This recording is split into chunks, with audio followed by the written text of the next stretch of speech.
ఈరోజు మనం Chinese dragon chicken చేసుకుందాము. ఎలా చేయాలో చూపిస్తాను రండి. డ్రాగన్ చికెన్కి పీసెస్ ఇట్లా పొడుగులో కట్ చేసుకోవాలి. 1 ఎగ్ కొట్టుకోవాలి. 1 స్పూన్ సాల్ట్, బ్లాక్ పెప్పర్ ఒక 1/2 స్పూన్, కార్న్‌ఫ్లోర్ 4 స్పూన్స్. దీన్ని ఇలా మిక్స్ చేసుకోవాలంతా. ఆయిల్ వేడైంది, ఒక్కొక్కటి వేస్తుంది.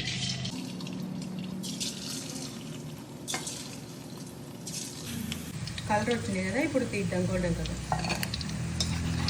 ఇప్పుడు సాస్ చేసుకుందాము. ఉల్లిపాయలు, పచ్చిమిర్చి, క్యాప్సికమ్, సాస్ వాటర్ కొన్ని, sweet sauce, red chilli sauce, chilli powder, soya sauce. Chicken వేసుకున్నాం, ఇందాక ఫ్రై చేసినాం.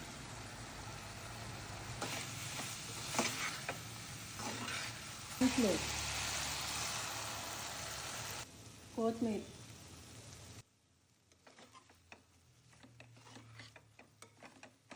Chinese dragon chicken ready. మీరు కూడా ట్రై చేయండి ఇలా.